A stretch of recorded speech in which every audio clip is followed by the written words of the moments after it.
Anywhere where there's a lot of money and people take themselves very seriously, I think those people should be made fun of. Do you think we take ourselves too seriously? Not with those shoes.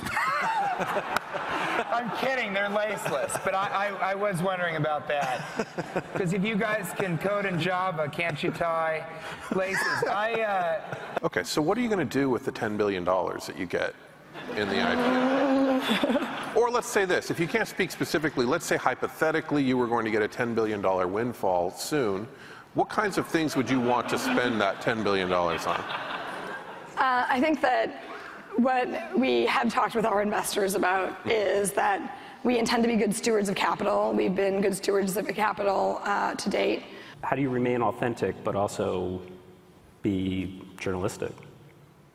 Well, how I remain authentic is by not being a journalist. I think if you look at the failure of journalism in the modern age, then I don't want to be called a journalist. It's not about trashing people on the service. That's not. Can we just have that up there again? Put it up again. Please put it up. Because to me, let me speak for 1 second. When I use the app, and anyone here who's used the app, and raise your hand if you have, it's a very positive experience, what you generally see on Whisper. It's lovely, the things you see. Why is this crap part of your business model as well? Whistleblowing has an important role. And you can think of some of the function of Whisper as enabling posts like what we see right now, but some of it is enabling grassroots whistleblowing. And some of that is actually really important for society.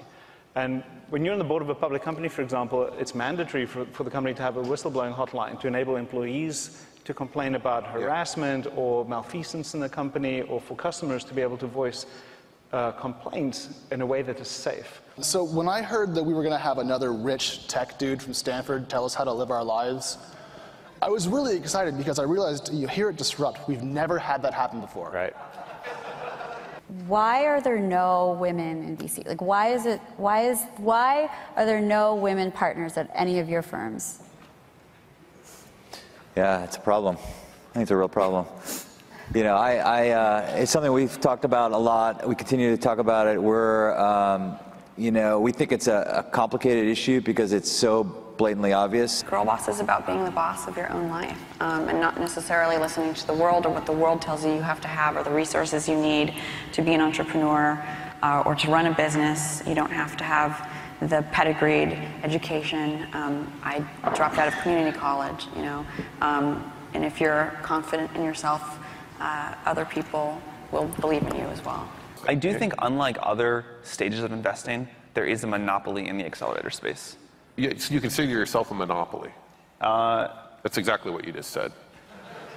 I think we get, yeah, I mean, I think we get the best companies, which is 90%.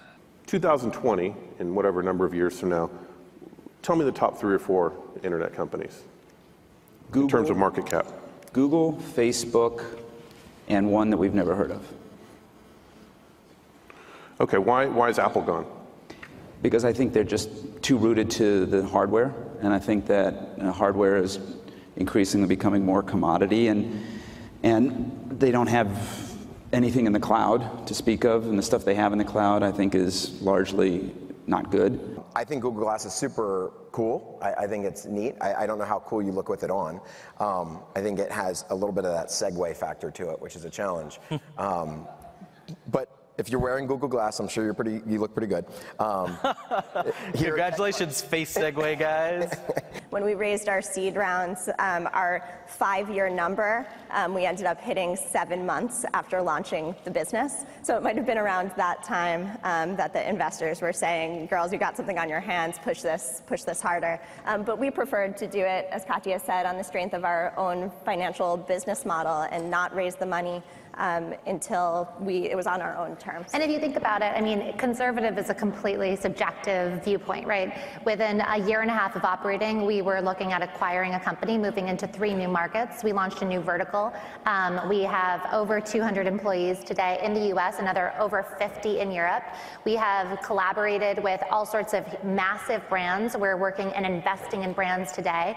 There's been nothing slow about our growth. 9 times out of 10, when you get to somewhere, the story is different than has been reported by everybody else.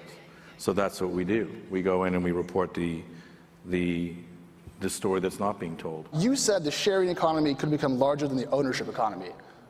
That sounds very stupid to me. Well, I think private property. That's why I'm the rich visionary and you're the journalist, Alex. Thank you, sir. And I said, well, would you ever do a cameo on the show? And he said, well, you know, and I said, well, did you think it was realistic enough that you would be willing to come on the show? And he said, no. And I said, okay, great. And I walked away from him and somebody said, you know, that was Elon Musk, right?